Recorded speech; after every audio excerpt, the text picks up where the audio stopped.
Hey, this is Big John Summers, and I want to thank you so much for listening to the Tennessee History Nerd. By the way, if you enjoyed this episode, I want you to know that there's a lot more content waiting for you out there. We're adding new episodes every week, and we're working our way across the whole state of Tennessee, covering stories from prehistory all the way into the 20th century. So if you like Tennessee history, there's already a catalog of stories out there for you to explore. So, scroll back through those previous episodes. You might just find something you weren't expecting. And again, thanks so much for listening. Welcome to the Tennessee History Nerd. This is a podcast dedicated to Tennessee's past. Every week we bring you a new story about the people, places, and events that have shaped Tennessee and made it and us who and what we are. So grab your favorite beverage, find a comfortable place, and sit back and enjoy. To the uninformed, I-40 follows a strange path around Memphis. As you head southwest from Jackson, just before you actually get to Memphis, it suddenly bends northwest. Then, after a short distance, almost due west again, and then, just when you think it's finished wandering, it dips back south for a few miles before finally turning west again toward Arkansas and the bridge across the Mississippi River. So, full disclosure, I don't like big bridges like that. I really don't. They always give me the heebie-jeebies. When I have to cross the Mississippi there, I try to travel when there's light traffic, stay in the inside lane, eyes locked on the road ahead, and hands firmly at 10 and 2 on the wheel. But if you don't mind bridges, and if you glance down just as you start across the Hernando De Soto Bridge, you pass over something a little bit unusual, something that looks like an island but isn't quite, a place that the river made, that people are still trying to use, and that history never quite settled on. Mud Island. Mud Island has an unusual story, and so does the oddly meandering path of I-40 north of Memphis. And as it turns out, those two stories are far more connected than they first appear. The Mississippi River changes constantly. We've noted this before in previous episodes. For example, Island number 10, the site of a significant Civil War battle near Tiptonville, Tennessee, isn't an island anymore. It's now completely on the Missouri side of the river. The river cuts new channels, sometimes shortens itself by cutting across bends in the land. Sometimes it just simply moves. There are actually strips of Tennessee on the western side of the Mississippi where the river moved eastward and made parts of the state accessible only by crossing into Arkansas. And listeners who have heard episode 10, Horror on the Mississippi, The Forgotten Inferno, will recall that when the wreck of the Sultana was finally located, it was in the edge of a field well into Arkansas because the river path of 1865 was well west of where it is now. So with those changes, as you might expect, the waterfront of Memphis has changed since then as well. At the time the city was founded in the early 1800s, even as recently as the late 1800s, the bluffs of downtown Memphis were actually on the banks of the Mississippi River. But again, the Mississippi River changes constantly. And in the late 1800s, a bar began to be formed in the river several yards from the city shoreline. Every river carries silt, and the Mississippi certainly does. Old-timers used to say of the Mississippi that at flood time, it was too thick to drink and too thin to plow. But a lot of the silt that the Mississippi carried was brought into it by its tributaries, like, for example, the Wolf River, whose main channel enters the Mississippi just upriver from downtown Memphis. Perhaps it was siltation from the Wolf River that carried that gravel and sand and silt and mud that began to form that bar in the late 1800s. Perhaps it was brought from other sources upriver. Perhaps it was a combination of factors. Whatever the case, by the late 1800s, the bar that was to become the nucleus of what would be known later as Mud Island was already being noted on Corps of Engineer maps. And what's interesting is that Mud Island isn't actually an island. It's a peninsula. At least now it is. And even some of the old maps from the 50s and 60s suggest that it was then as well. An earthen dam, or levee, if you will, was created on the south side of the Wolf River to block that river from diverting between the island and the city bluffs, and a channel opened all the way across the peninsula to allow the Wolf River to open directly into the Mississippi in that area. This dam both connects the island to the mainland and creates a harbor from the previous Wolf River channel that had flowed between the island and city bluffs.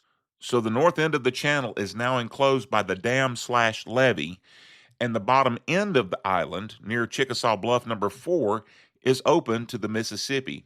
This creates a long slough the length of the island that is today known as Wolf River Harbor. One of the interesting legends in the story of the formation of the island is that a Navy vessel, the USS Amphitrite, was grounded there for a couple of years and actually contributed to the formation of the island. According to historian Bill Patton in The History Lover's Guide to Memphis and Shelby County, quote, "It first appeared briefly in the early 1900s, but became permanent in the spring of 1912. 2 years earlier, the U.S. Navy had towed a warship, the USS Amphitrite, up the Mississippi, hoping to install it in St. Louis as a reservist training ship. They got it as far as Memphis, where low water temporarily prevented any further progress. The ship was anchored about 80 yards off the bluffs with the intention of resuming its journey upstream when water levels were higher. But the plan was apparently abandoned, and there the Amphitrite sat, nearly forgotten, until March or April 1912, when it was towed back to New Orleans. In the meantime, a sandbar had formed underwater around it," end quote. Patton went on to say, quote, "When the ship was removed, the underwater bar remained, and the Mississippi floodwaters of April and May deposited so much more sand and silt on top of it that a long, muddy spit of land was revealed when the waters receded," end quote. So the bar was already forming before the Amphitrite was grounded there, but evidently it served to gather additional sediment around it, which remained after it was moved, and then the river added to it during the next flood. What's interesting is that I find no record of the Amphitrite being grounded for 2 years off the Memphis shore. The service history of the Amphitrite reads thusly, quote, "Placed in commission in reserve on 14 June 1910, Amphitrite was assigned to duty training reservists at St. Louis, Missouri, under the command of Chief Boatswain Patrick Shanahan, a duty she performed until assigned to training reservists at New Orleans, Louisiana on 12 May 1912. Detached from this duty 4 years later on 12 May 1916, the ship then proceeded to New Haven, Connecticut for assignment with the Naval Militia of the state of Connecticut," end quote. Based on this, the entire time that the official record noted that the Amphitrite was in St. Louis, Patton records that she actually was stranded on the mud bar in Memphis. So frankly, the local history and the official record don't jive with regard to the Amphitrite's role in the formation of Mud Island. And that isn't necessarily altogether surprising. Which is accurate? I honestly don't know. On one hand, the official record omitting the detail that during the time it was supposed to have been in service in St. Louis, it was instead aground on a bar in the Mississippi outside of Memphis would be unusual. But let's be honest. Official records have strayed from the truth before, and it would be embarrassing, to say the least, to record that the Navy kind of forgot that it had a ship aground on a bar for 2 years. So it wouldn't necessarily be surprising that, if that did indeed happen, that it would fail to be included in the official record. And the legend that it was the Amphitrite that played such a role in the island's formation is both very persistent and quite specific. Calling the specific name of that vessel, which would have passed through that area at that specific time, lends itself to the veracity of the history as recorded by Patton. That said, I think it's safe to say that the bar was being formed by the river already, and it's possible that a grounded vessel aided in the development of the island, whether it was the Amphitrite or some other craft. But now, well over a century after those events have transpired, time has served to obscure some of the certainty of the facts of its formation.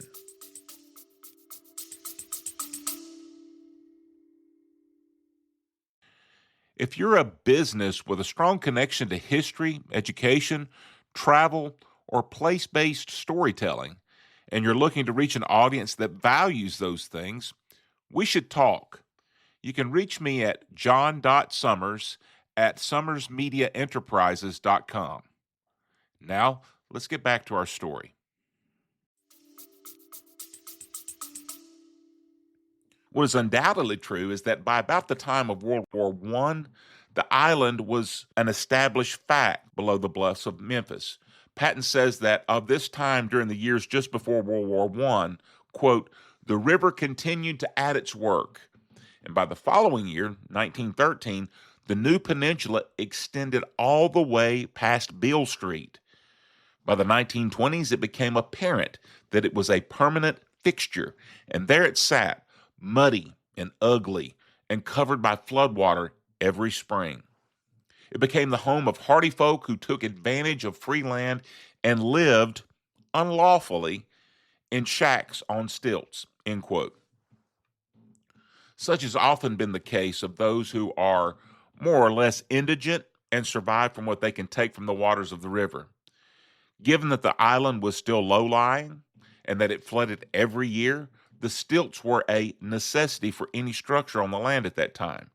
And since it had just formed from the river itself, squatters would have seen themselves as having first dibs on the land, since there would have been no official deeded property for that land yet. This went on through the Depression, with some of the squatters fighting the city in court, claiming that the land wasn't Memphis City land, and they lost. Some of the squatters would remain even until the 1960s, when again the squatters would lose in court. One of the most notable political leaders in the state in the first half of the 20th century was Memphis political boss E.H. Crump.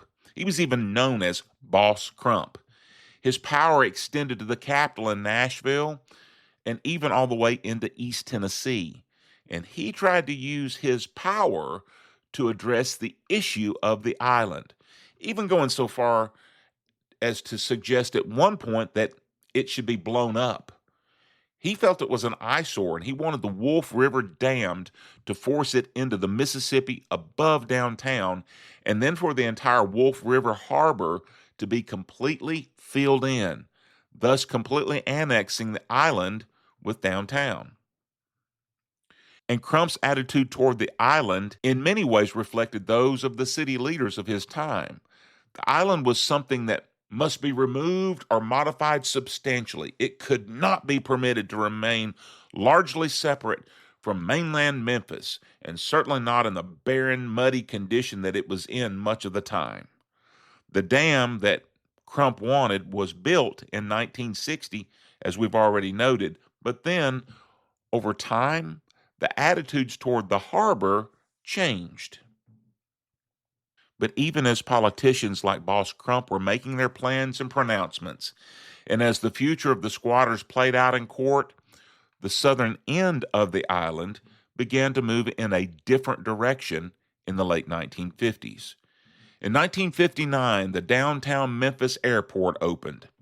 It boasted a 3,100-foot runway, and it was able to handle general aviation aircraft and smaller business traffic, though not larger commercial air traffic. But for businessmen, it afforded them a convenient gateway into downtown Memphis. They could land at the downtown airport, take the pontoon ferry shuttle across the Wolf River Harbor, and be in the heart of downtown within minutes of landing. The slogan for the airport was, "You're strictly uptown when you land downtown." And there's no doubt that it was tremendously beneficial for business travelers and general aviation travelers wanting quick access to downtown Memphis. A friend of mine with whom I attend church told me that when he was a boy, his father worked for Ford Motor Company. He said that he flew into the downtown airport back sometime in the 1960s with his father, who was attending a business conference in downtown Memphis. He said it was pretty neat flying into the airport on the island and then taking the ferry across to downtown. No doubt many other business travelers and casual general aviation visitors felt the same way in those years. And then, in 1970, 11 years into their 20-year lease, the downtown airport's brief but colorful history came to an end. The United States government was building the Eisenhower Interstate highway system, and I-40 was traversing right across Mud Island into downtown. As work began on the Hernando De Soto Bridge for the I-40 project, operations were ultimately forced to cease at the little airport. General DeWitt Spain Airport was built north of the city just on the other side of the Wolf River to replace the downtown airport, and then as the De Soto Bridge took shape, it crossed directly over the north end of the old runway. It was impossible for the bridge and the airport to coexist in the same space, and the interstate took priority, particularly since the initial plans predated the opening of the airport. So, the downtown airport had to go. The island was changing almost overnight. Ironically, the intended path for I-40 was itself ultimately also forced to change. The intent had been for the highway to go directly across through downtown Memphis, across venerable old Overton Park, and then across to the path now followed by Sam Cooper Boulevard. Instead, in a legal battle that went all the way to the U.S. Supreme Court, in the court case Citizens to Preserve Overton Park versus Volpe, in what may have been the first time ever in a federal eminent domain case, the U.S. government lost. It changed eminent domain law and policy, and it forced the rerouting of I-40 to take the northern portion of the I-240 loop around Memphis before continuing eastward toward Jackson.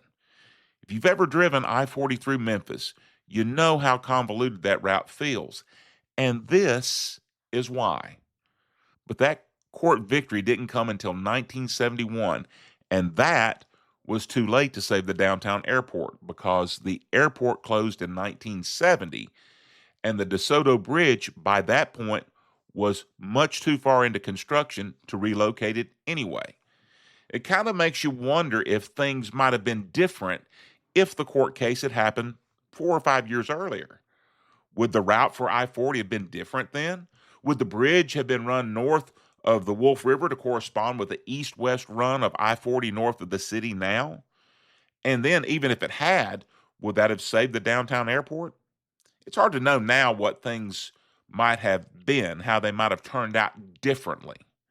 But in addition to the bridge itself changing the look of Mud Island and causing the airport to be closed, the bridge construction itself was also physically changing the island itself as well.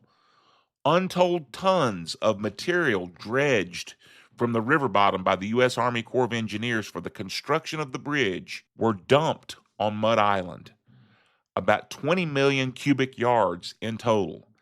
This additional material served to raise the level of the island by about 20 feet out of the floodplain, which meant that flooding was no longer an annual concern.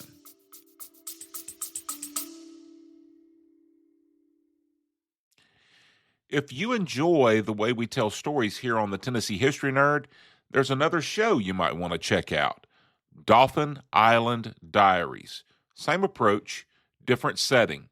Stories from the Gulf Coast, rooted in place and built from the sources up. You can find it wherever you're listening right now. And now, back to our story.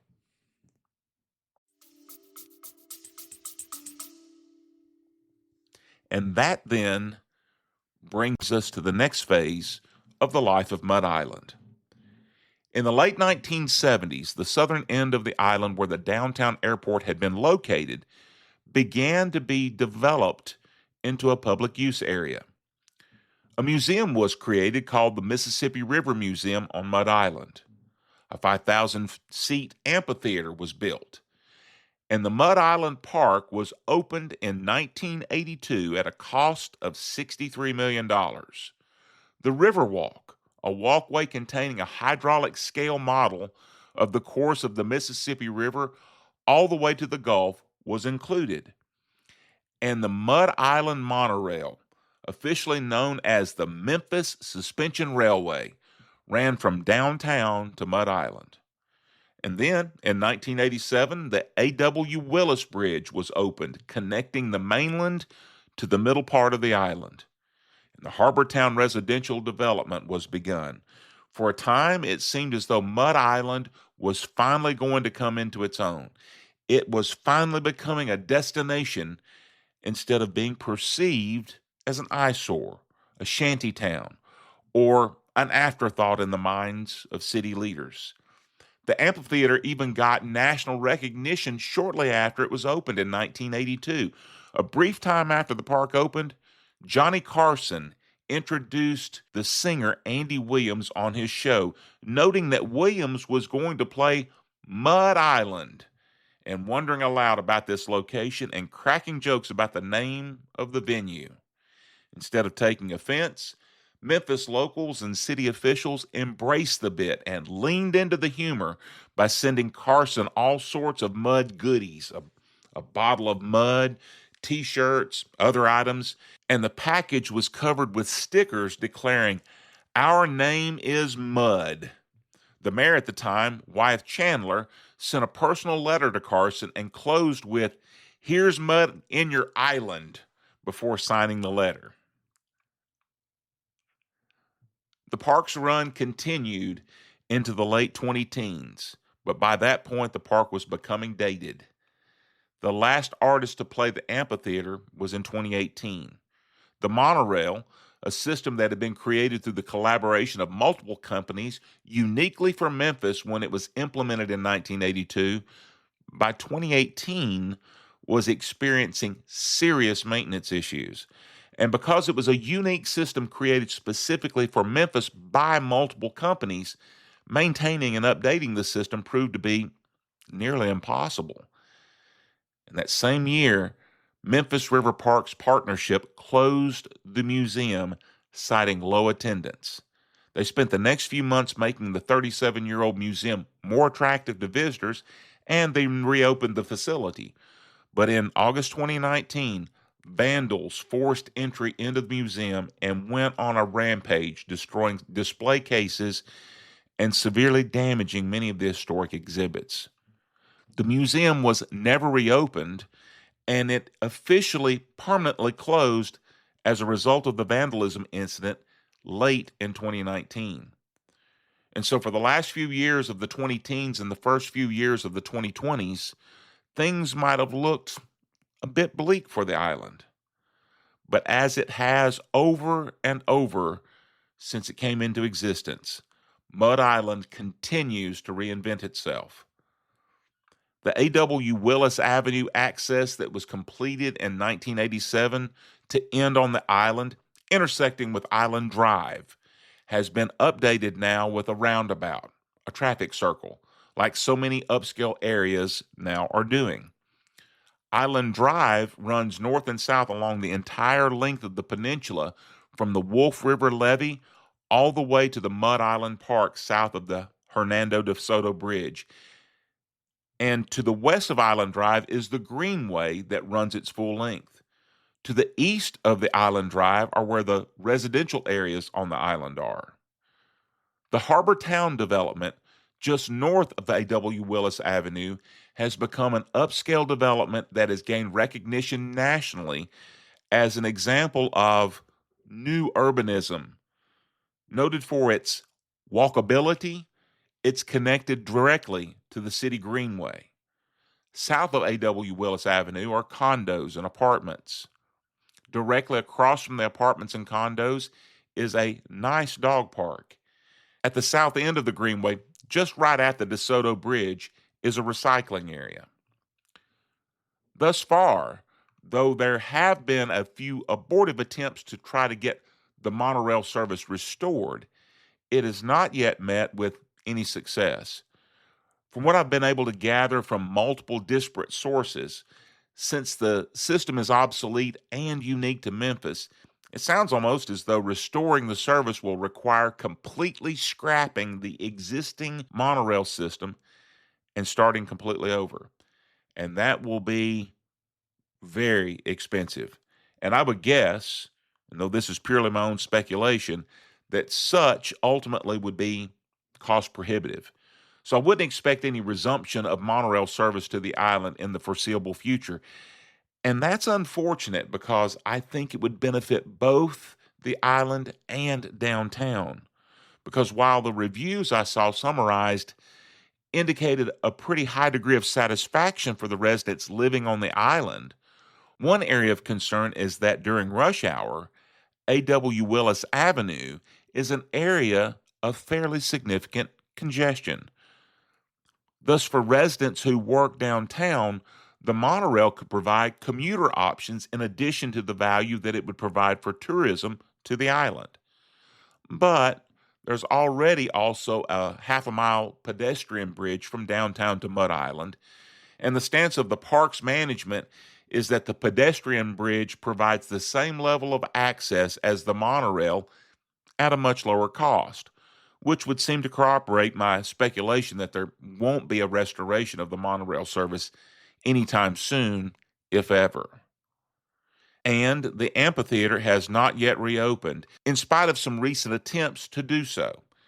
At this point, my understanding is that there are concerns with the viability of the wiring of the facility and the overall safety of the venue, given that it was almost 40 years old when it last hosted any productions, and that was almost now a decade ago. Plus, a 5,000-seat facility as a music venue now will likely struggle to attract headliner quality acts. As the music industry has evolved in the digital age, smaller venues now sometimes have a more difficult time attracting top-tier acts. But even so, before there's any opportunity to do that, the facilities are going to have to be updated even to be able to reopen. As best as I can tell, it still remains a question mark as to when this will happen. I don't claim any insider knowledge. It's just my observation from the reports I've been able to read as I prepared to write this episode.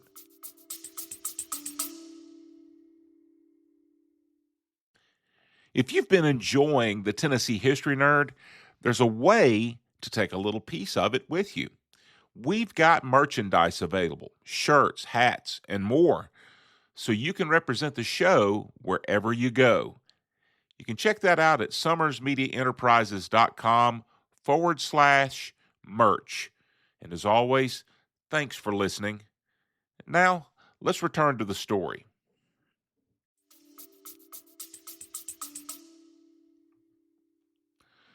Though the Mississippi River Museum never reopened, nearly all the historic exhibits were transferred to the Pink Palace. That's the nickname by which the Memphis Museum of Science and History is affectionately known.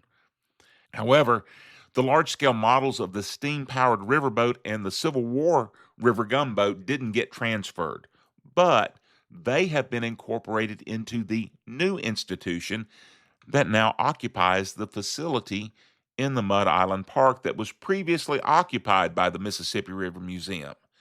That new institution, which opened in the spring of 2026, is called Baron von Opperbein and the River of Time, or BVO for short. BVO is touted as an immersive playground packed with projection art, hidden puzzles, digital worlds, live actors, and a full-on sci-fi storyline. The BVO website says that it is bringing Mud Island back to life through imagination, technology, and play inside the historic Mississippi River Museum. Baron von Opperbein and the River of Time is unfolding in phases as a story-driven world of art, exploration, immersive environments, and interactive discovery. Its initial phase is now open and comprises 8,000 square feet, but by the time it's fully implemented, scheduled for 2027, the experience is supposed to encompass 33,000 square feet.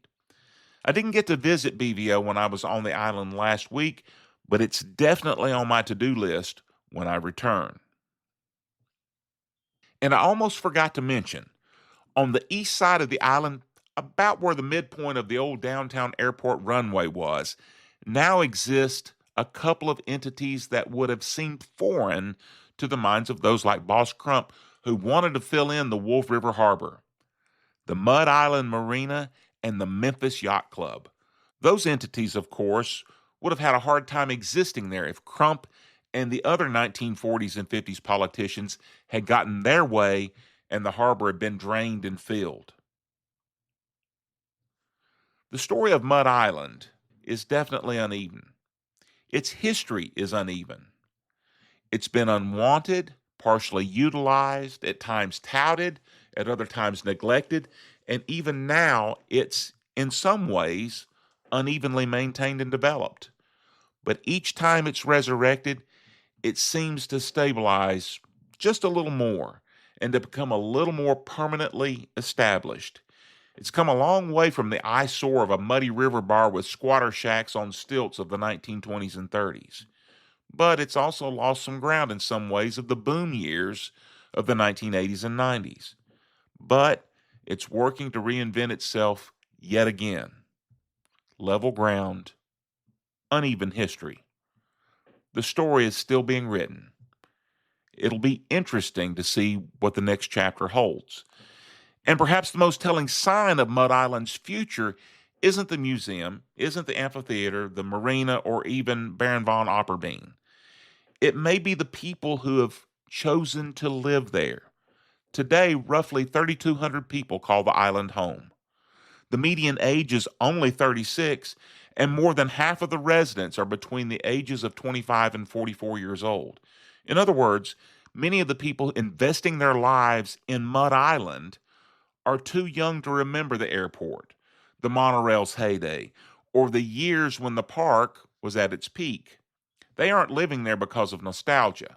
They're living there because they believe in what the island is now and what it might become in the future. And that bodes well for a peninsula posing as an island that would have been eliminated if some of the past city leaders had gotten their way. And that's going to do it for this episode, The Uneven Story of Mud Island. I hope you've enjoyed our journey through the island peninsula's history. And if you enjoyed this episode, you may also enjoy this week's episode on our sister podcast, Dolphin Island Diaries. That episode is Sad Island Lighthouse, the sentinel at the mouth of the bay.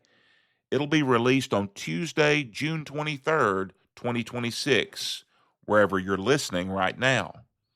And I hope you'll also be watching for the next episode of the Tennessee History Nerd when we again hit the road as we're once again driving across Tennessee, this time into the edge of West Tennessee as we focus on Benton County. I hope you'll join us. Until then, I'm Big John Summers, the Tennessee History Nerd, and I am history. So before we close out the episode completely, I wanted to take a couple of minutes to acknowledge the resources that informed today's discussion. For this episode, I relied on a variety of sources, including Bill Patton's A History Lover's Guide to Memphis and Shelby County, local newspapers and media accounts, historical materials related to Mud Island, including period maps and current planning and demographic information. I also spent time on Mud Island myself, walking the property, exploring the riverfront, and making my own observations about what remains there today. And if you've got additional information, family stories, or personal anecdotes, I'd love to hear from you. History is often a puzzle, and sometimes the missing pieces are held by the people who know it best. And I certainly want to thank the journalists, writers, historians, and archivists whose work makes it possible for me to do what I do.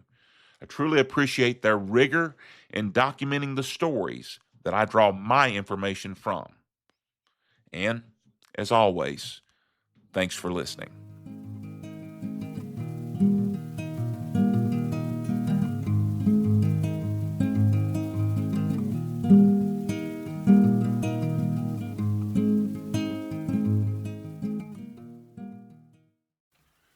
The Tennessee History Nerd is part of Summers Media Enterprises.